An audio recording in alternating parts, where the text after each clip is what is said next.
And welcome to the Pick Six edition of the Charity First Handicapping Challenge. Georgie, I think you've got a tournament to run, so where's your location at this moment? I'm right here in the tournament sign-in, right next to the Thoroughbred Center, the Thoroughbred Club Center, and come on down and join in. We're trying a new format. It's like a smorgasbord. All you can bet. You can bet anything, including the Pick Six. So, Tyler, one of the better handicapping tournament players in the country, is joining us today. A brand new format. We've had some positives and negatives. What are your feelings on this tournament, Tyler? I like trying something new. I like that Sanity is doing something to try to attract more types of tournament players. This is obviously an experimental run. It's not a lot of money. It's only $600. 200 goes to the entry fee, 400 live bankroll. And I don't think anybody knows what to expect today. So I think like most of you guys backstage and most of us tournament players, we're kind of curious how it's going to be. And it's going to be a fun little trial run for sure.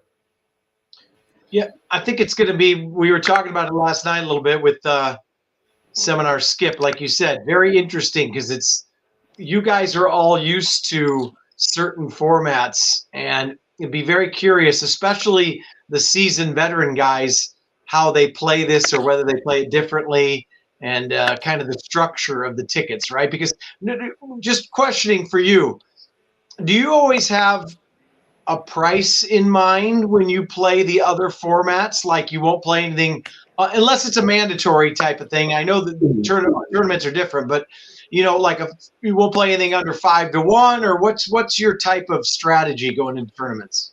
Well, a lot of it has to do with whether we're talking about mythical $2 win place format or we're talking live money bankroll, because that obviously changes so much of what you play and how you play it. For me personally, in a live money tournament like this, I'm probably steering more towards bigger prices. I'm trying to bet small, win big is typically the philosophy. So until I get down to, let's say I put myself in a chance for a score at, the last race, and let's say, for instance, yesterday's contest. Let's say I take my $300 bankroll and I'm in, $3,000 and I'm chasing the leader by 2,000 at that point. I'm probably taking a swing that will still allow me to finish in the money, but will also give me a chance to win the contest. And at that point, I don't really care about the price. I'm already up there. I took a field that had 150 players in it, and really I'm just competing against the final 10 or so that have a realistic shot to win the tournament at that point. So that kind of dictates your strategy and how you play. Now, if I'm on the other end of it, and which is the way, unfortunately, my dad and I were yesterday, where we only had $100 left and we're trying to get to 6,000, we were basically throwing a Hail Mary, and so we played a double from race 8 to race 9 that basically had, I think, a 40-1 shot and a 50-1 shot that would have got us $4,000 or $5,000 for our $50 bet. So that's kind of the different strategies that you got to play. It all depends on your position and what you hit and where you're at throughout the course of the day. Now, quick question: Do you usually play in like some of the smaller ones? A lot of the guys put in 2 different entries. Now, do you often do that and have 2 separate strategies to go after it, or you usually play a single entry? The bigger live money tournaments is typically a single entry. The smaller ones, like the $500 tournaments, there's usually 2 entries involved. And it's not so much about playing 2 different styles of ticket structures. It's really just trying to get one ticket going, and then the other ticket kind of sits there until the back half of the card is typically the way that I play it. So I kind of have an early pick 5 and a late pick 5 if you wanted to look at it from that standpoint. I'm trying to attack the first 5 races and get it up there. And if not, then I got a strategy for the back end, and hopefully I can make a comeback at that point. So again, I'm not a big bankroll player. I don't have unlimited funds. I'm not a professional gambler by any stretch of the imagination. I got a day job and everything else. So I'm trying to play with house money more than anything else in these tournaments. And that's why I love the San Diego $40 handicapping contest, because you can win a $500 entry, for a $30 bet. And we've obviously been very, very successful over the years doing it. And that $500 tournament can feed your way into something like the Ultimate Betting Challenge for $3,500. And that can feed you into the NHC or the $10,000 BCBC or any other big live money contest. So you're just trying to inch your way up and play with house money all the way through. It's kind of the way that I look at it. And by the way, sorry, Georgie, I was going to say, this still is the Charity First Handicapping Contest. My contestant, Scotty McKeever, is broken down somewhere in his truck in Florida on the side of the road. So I'm gonna fill in as McKeever today. So even though I'm a big Hoffman fan, I guess it's me against you. Although I have Scotty's picks, So I am using Scotty's picks, Tyler. Scotty's one of my favorite people out there. I had the pleasure of sitting with him at the NHT tournament last month, and we had so much fun just talking horses, and got to meet his lovely wife or girlfriend Anna, and hang out with a bunch of other Equine Edge members and stuff. And Scotty's program, Equine Edge, is a terrific handicapping tool. Highly encourage a lot of people to sign up. They got free trials, they got day passes, they got month passes. It's a really, really cool product out there, and Scotty does a great job. So kudos to him and his team. Yep. Georgie? Hey, you don't have to be nice to Scotty today. We're going to kick his butt, okay? We can be nice and kick his butt, George. We can do both. Yeah, okay. Hey, great to have you on the show, Tyler. Always great yesterday to see you here for the tournament. We actually had more people sign up for the tournament here live than we have in the last 2 years of tournaments. So I think that people are starting to come back. The whole COVID thing is still there, but people are starting to venture out, and it's good to see hopefully a return to normalcy in the future. But we had a really good turnout yesterday. We're expecting a great turnout today, and we might have a couple of hundred people playing the tournament, but we're gonna have thousands and thousands of people playing the Pick Six today, with that pool getting close to $5 million or maybe exceeding $5 million. And it's a great sequence along the way. So I think, Chappie, let's go through the picks for the tournament really fast. And maybe we can touch on some of the Pick Six races as well. Yeah, that sounds good. Tyler, you up for that? Of course. Let's go through it. By the way, real quick, like George just said, I think with football being over and then COVID kind of going away, we had a really nice crowd yesterday. It was good to see a lot of people here. So hopefully with the weather, right? Yeah, the box seat area was full yesterday. The grandstand, the apron had a lot of fans scattered around. I think everyone was having fun. Obviously, it was a terrific weather day. So no, the fans are starting to come back now that the protocols are loosening a little bit more. And I know that Tyler's backstage listening over there, and I couldn't help but notice, George, with all that participation on track yesterday, everybody else got their $20 food voucher. I had to wait 4 hours to get my $20 food voucher, so I didn't even get to spend it yesterday. I think he did that on purpose. Tyler's right here with me, and Tyler, what do you got to say? You made him wait for his voucher. He's okay waiting. He knows I'm good for it. Shout out though to Tyler. Tyler does a lot of great work behind the scenes here. Tyler does great work. In all seriousness. All right, you're gonna do great work. $100 to win. Where are you going and why? I'm gonna go to the feature race on the card today, which is race 8. Scrolling to it right now. And it's the Grade 3 San Simeon Stakes. And I'm going to go to a big price in here. The outside runner, number 8, Indian Peak. 15-1 on the morning line. I think this race is ripe for a big price. You're going to have the favorite take a lot of action in Beer Can Man and number 3, Barraza. Obviously, Barraza right now is in razor sharp form. Now, the 2 knocks I can make against Barraza today, why I think Barraza can be beaten, is both of those efforts thus far are on the flat 6.5 and 6 furlong turf course. Today is coming down the hill, which is a little bit different than the last 2 races. And you're getting a new jockey switch today. Obviously, Kenta Stormo's not riding. Johnny V is off the mount. So now you end up with Fukumoto taking over the mount. He's never ridden this one before. And that's a big deal. Some jockeys and horses, they really communicate with each other. And if you haven't ridden one before, you don't know their natural style and tendencies. And I think Barraza's always kind of been a tricky horse to ride. So I think that's actually a little bit of a disadvantage to take a short price on something like that with an unknown factor. My pick, Indian Peak, he's run some big races in the past. The race I'm hoping he runs again today is his California Flag Stakes, which he ran back in the fall, which was down the hill. He upset the field with 16-1 that day. And I think he can repeat that effort. He ran a big race at Delmar in the Grade 2 Seabiscuit at 28-1, only losing a field pass and Strike It Life, who would be the big favorites in this race by 3/4 of a length. And then he just kind of, the Grade 3 San Gabriel was taken off the turf on opening day, so we can eliminate that race. And then last time in the Turf Classic, he was just ranked well. He never got settled, and he just didn't have a punch in the lane. I think the cutback today to the sprint is really going to benefit him. I think there'll be plenty of pace up front with Bombard going and Beer Can Man pushing him. And hopefully he can get the job done for us at a big number. Well, we're swinging for the fences right there. We hit that. We're going to be in great shape. Good luck, Tyler, on that one. Chappie, who did Scotty go with? Well, 2 things real quick about that. Like you said, Tyler, first of all, drawn outside again, like Indian Peak did down the hill before. And we always say, horse for course, but there's nothing like a horse for course down the hill. So if they run there well, they usually continue to do so. So I think you're looking at a good price there, and I think you might look at a horse who's going to run well today. Scotty is actually going with a horse that not a big price. I'm going to play. I usually play 2 different tickets. This will be one of my singles. He's going to, and it's going to be a very short price. He's going to race 7, number 10, Smitten by Kitten, 5-2 on the morning line. Mark Glad. If you watched the replay last time, which I just did about 5 minutes ago, this horse was down on the inside, got shuffled back to last, went about 7 wide, and was gaining on the winner. Now drawn outside, gets Pratt. None of these horses have ever ran 7 furlongs. I think should set up very well. I like the outside draw. I think you're going to look at about 6-5 on this horse, but especially since I'm singling, I hope he's right. So 100 to win on the 10 for Scotty.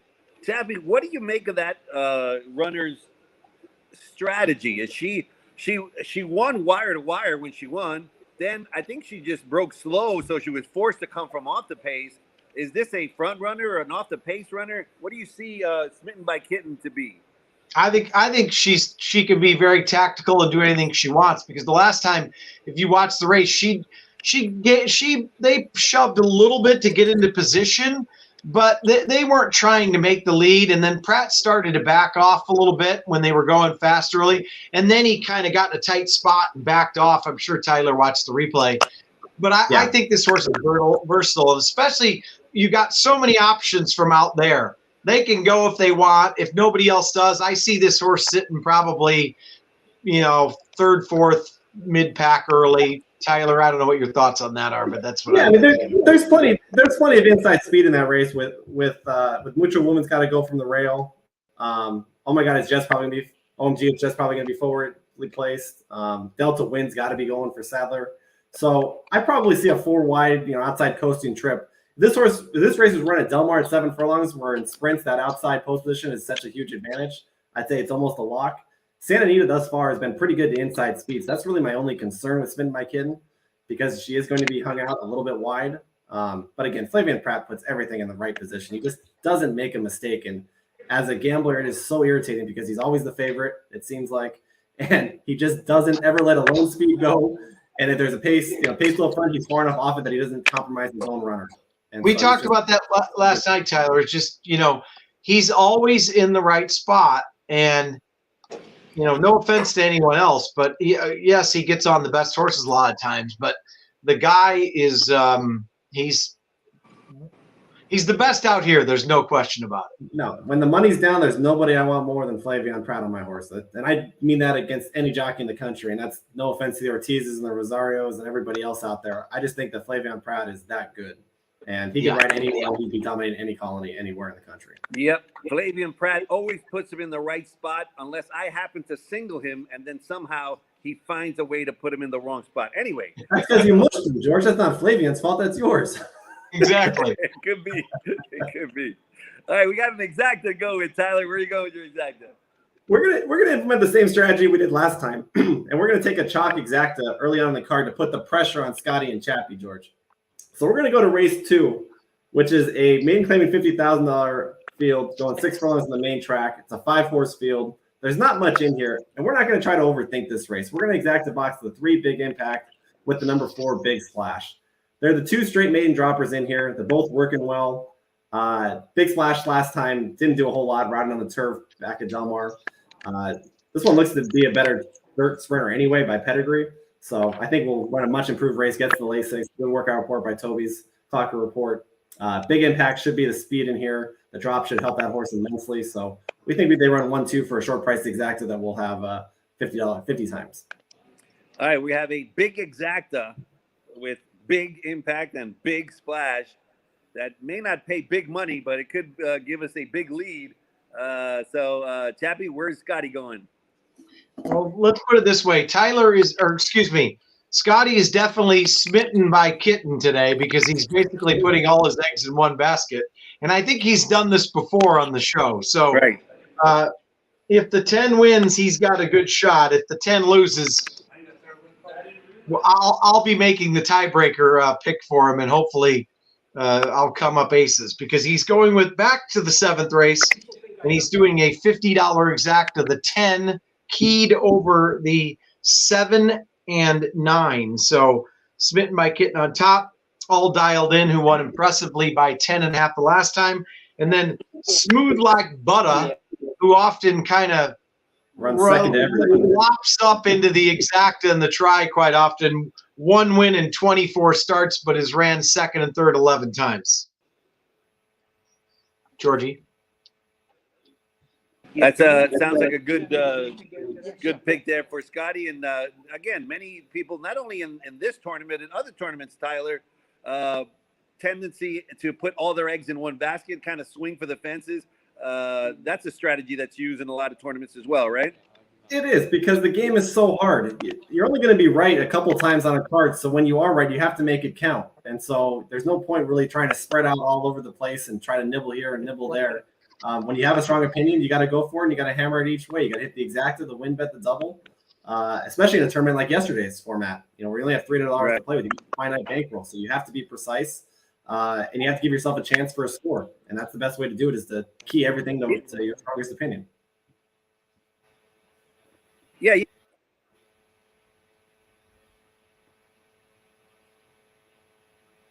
Either he froze Or he's in shock. Or he's just in shock and awe by everything that's happened because he just Are you there, George? We lost you. Tyler, let's go for your daily double. No, All right. Okay.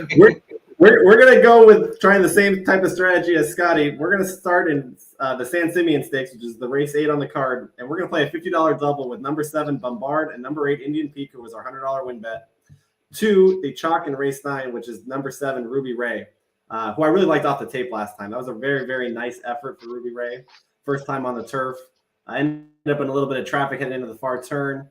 Showed good guts coming up the rail, and just kind of got out finished just a little bit. But the apprentice Diego Herrera right now is just riding terrific. He obviously had his first hat trick on Friday. He won another one yesterday and actually came within a nose of winning 2 more.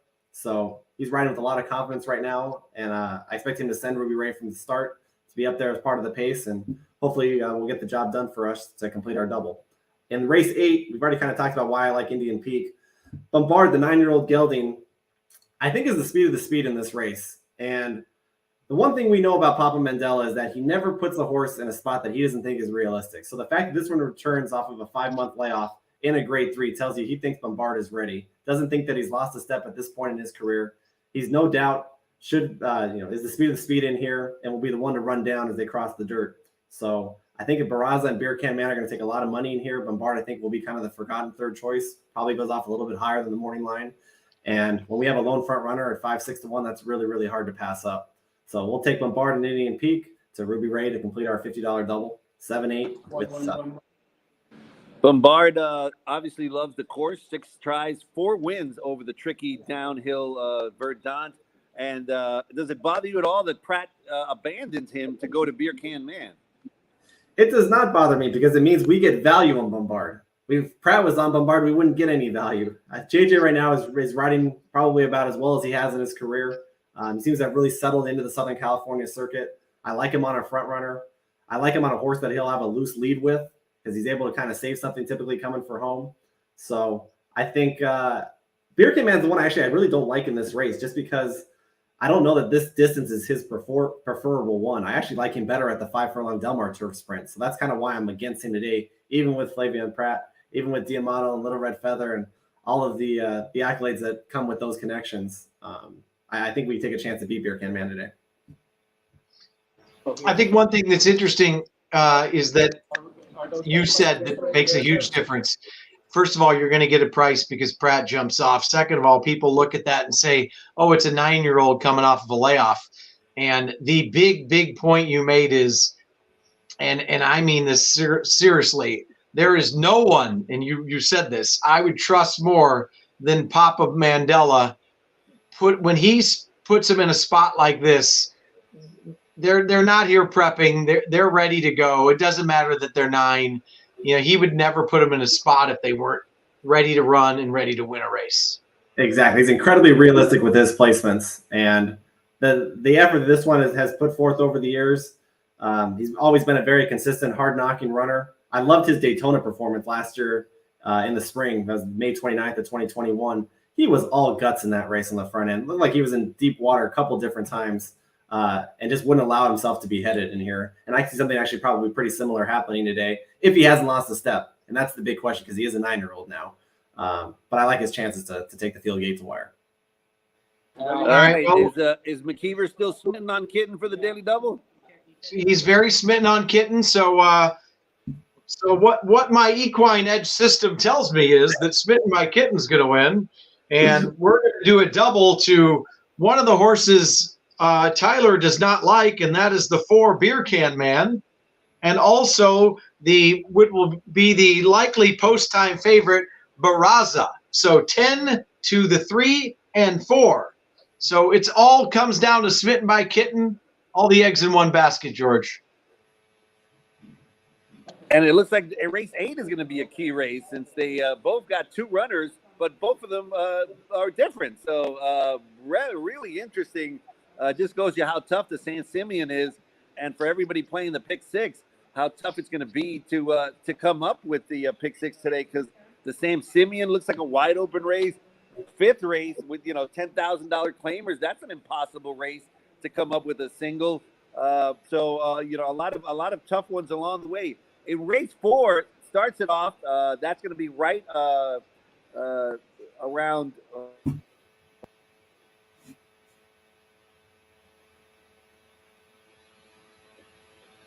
Yes, I like limited heat wave. I don't think we've seen the best of limited heat wave there.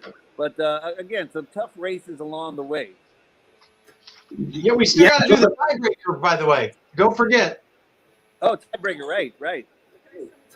What? Before we do the tiebreaker, I agree with you, George, in that 4th race to kick off the pick 6. Limited heat wave's a nice little trip play last time. That horse has a lot more speed. I'll tell you that much if you watch the replay. 8 to 1 on the morning line is far too high. Definitely a horse that has to be used to kick off the pick 6 sequence. Thrive switching surfaces for JJ. Going to JJ Hernandez off the layoff for trainer Michael McCarthy. Should be a major player in here. Probably will try to be on the lead. Keep in mind, this race is at the flat 6.5, not coming down the hill.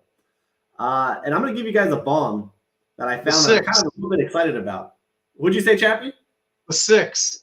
Absolutely, Chappie. I knew you'd come up with that horse. Talk less, work more. Isn't that our motto? At least that's my motto. Is that your motto, Chappie? I usually talk more, work less. But I'll go your way today. I was trying to be nice. But I like that runner a lot. I like the cutback in distance. I like the second time blinkers, positive workout report. And to me, this workout pattern by Shelby Ruiz is the telltale. It's the 3 works leading to the February 13th 4 furlong blowout. It's the January 21st, the 113 and 3, then the minute and 1 out of the gate, and then the minute and 2, 3 out of 50 on February 5th, followed by the 4 furlong blowout. That tells me this one's got plenty of bottom today. And I think he's going to improve returning as a 4-year-old. 20 to 1 on the morning line is a crazy price on this runner. So definitely one I'm hoping to kick things off the pick 6 with. Yeah, it's very interesting. And I'm definitely using that horse. And the funniest thing is, people get so obsessed about times with workouts, which drive me absolutely bananas. But even you have no idea how much of a pet peeve that is when Bullet works. But the February 13th work, if people say, times 50 for 4, I watched that work on XBTV, it was a very, very good work. They just let the horse sit, and then let it run, the last 1/8 of a mile, and the horse took off, and as soon as they asked, the horse went, and it was a very useful work. The time meant nothing. It's how they do it. That's why you need to go to XBTV and watch them yourselves. Exactly. And I guarantee you, if Millie or Zoe are doing the interviews in the paddock, before the post spray, and they interview Shelby Ruiz, I guarantee you Shelby will tell everyone that listens that all the work for the workout pattern was already done prior to that 4 furlong workout. There was nothing more that she needed out of her gelding here on that February 13th workout.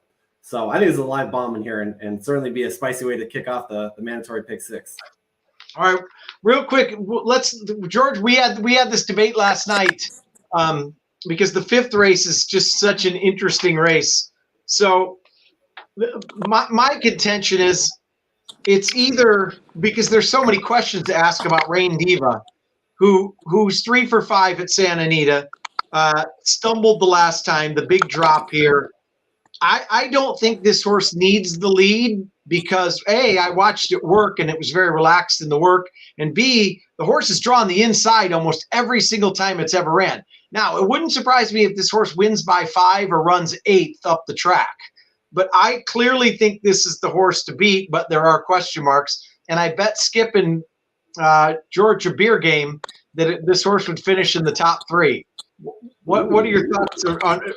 Yeah, look, I know this horse could stop. There's question marks, but odd race. It is, and I agree with you. I think Rain Diva is feast or famine here. I think a lot of people end up singling Rain Diva because she's either wins the race wire to wire or she gets put into the ground, so to speak, by all the rest of the inside speed.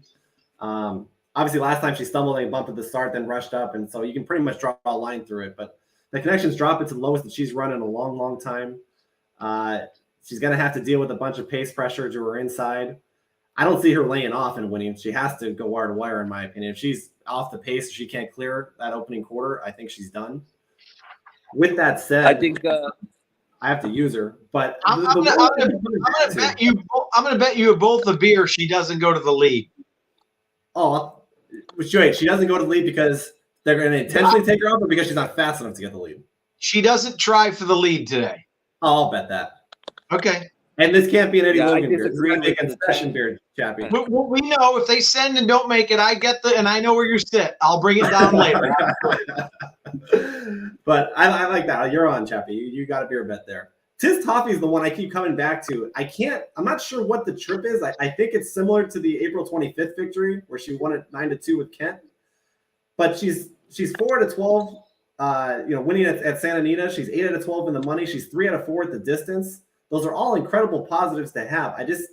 I'm not sure where she ends up in the shuffle with all that early pace to her inside and Rain Diva trying to cross over from the outside. So she might end up getting the shuffle, or could get compromised by being in between all those rivals. But if Diego's able to get her to relax just off that pace and is able to save ground into the far turn, I think Tiz Toffee has a big chance today.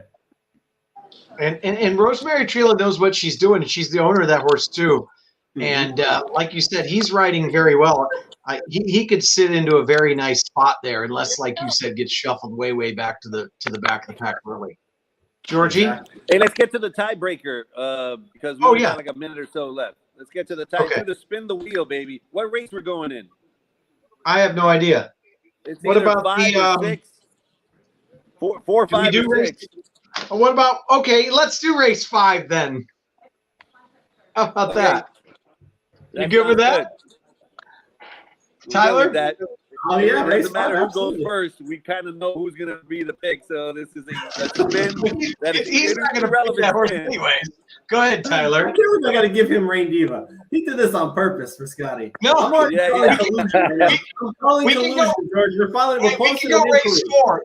You want to go race 4 instead? No, we can switch it up. I don't want any excuses. I want race 5. Race 5. George, we're not going to need the tiebreaker anyways. It doesn't really. We're never going to need the tiebreaker. George, they're going to have a big problem assuming my kid doesn't win today. I know that. Go ahead, Tyler. I'll take Tiz Toffee. You go ahead and have Rain Diva, Chappie Scotty. Okay. Scotty McKeever loves Rain Diva on his systematic system for the equine edge. So he's going to go there. I just texted him. He said that's who he'd take. So we're good to go. I think that's it, Georgie. Are we out of time?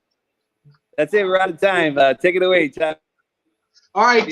Hey, Tyler, good luck today, buddy. If you play in the tournament and obviously the pick 6, we'll see you out here. Everybody come out and join us. Beautiful weather, and the pool should be upwards of $5 million. There's a lot of money on the line. So have a great day. Appreciate it, guys.